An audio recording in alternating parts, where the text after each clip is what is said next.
Texas law banning COVID-related mandates by local governments takes effect this week. So that's happening right now. Governor Greg Abbott is standing still on it. Despite the rising number of COVID-19 cases throughout the state, Governor Greg Abbott said there will be no mask mandates in Texas. Soon, there will be a new law in place to back up his statement. On September 1st, local governments will be prohibited from requiring COVID-related mask vaccines or businesses shutdowns. So there it is.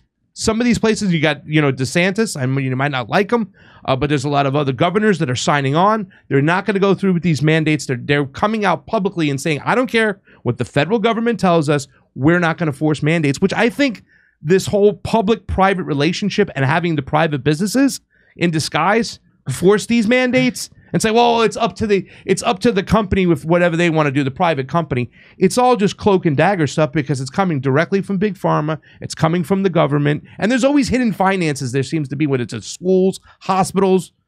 It's either play ball or you're going to be punished.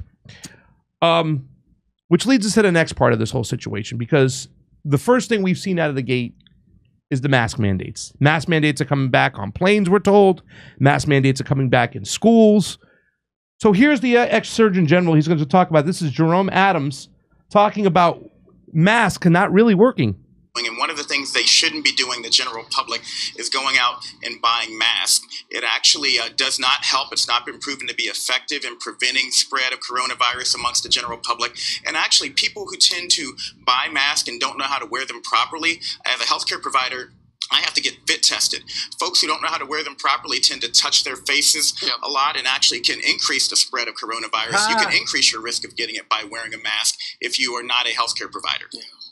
The schmutz theory, like, remember, you're moving around, you get the schmutz. Fauci said there's unintended consequences from wearing a mask. You touch your face, so now you're getting stuff from your fingers and you're putting it on your mask and then you're getting it on your face and you're breathing it in then. And that's what he's talking about. And so this whole mask thing has been the most anti-science thing about, maybe one of the most anti-science things about COVID.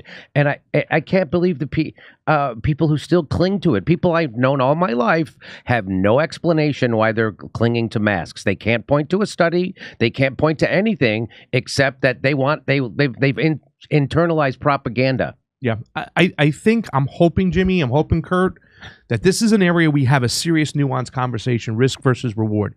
You know what I'm saying? We're going to show an article about the 1982 influenza. When it comes back, the mask mandates? Yeah, they're coming back. And I would hope, jazz, other than the people that have their own mental issues, then they're, like I said, it's a fat kid wearing a t-shirt in a swimming pool. If it makes it feel like you're doing something, you're really not. That's what that is. So there's no nuance, anything. The kid's got tits. He feels self-conscious. I don't know. There are some people who said, they made that whole kind of skit where they made the person feel good about themselves, like they were doing something good with the mask, and it was like something narcissistic. But I mean, if you want to talk about, that only lasts this long. These are now we're down to the crazies. And look, how long was there? Like, Howie Mandel's a famous germaphobe. It's such an LA like showbiz thing to be a germaphobe because you can't not be productive and all that, or like Seinfeld classically was a germaphobe. That feeds into a lot of people. It's usually like people with some money that went to a lot of therapy as a kid, Howard on Stern. drugs early. Yeah. Oh, Howard Stern, OCD, famously. He had like this crazy amount of OCD. So of course he never cured that. Yeah. Right. Censorship is going away, right? Well, that's not going away. It's full-fledged. But there are avenues, I think, on Twitter where they're not going to censor as much before.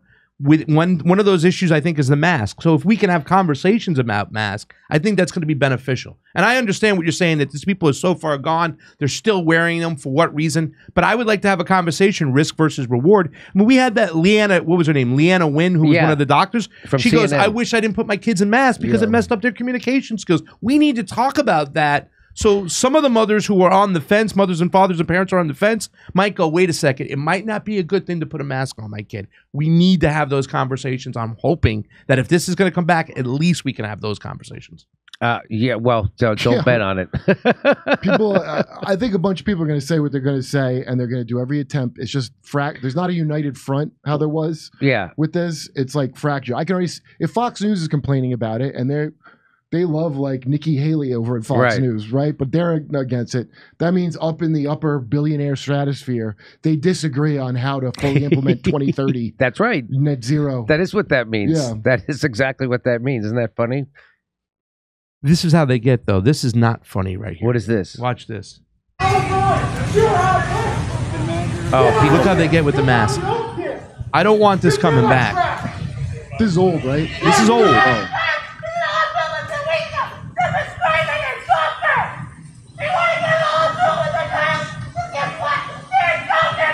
Oh my God. Well, in fairness, fat people were the most at risk. She is right about that. So the obese were the ones who were hospitalized. Yeah, it's a risk because it was almost by comorbidities, right? Not just the COVID itself. Come see us live on tour. We're going to be in Toledo, Detroit, St. Louis, Tampa, Boca Raton, Orlando, Dallas, Houston, San Diego, Bloomington, Illinois. Go to jimmydore.com for a link for all those tickets.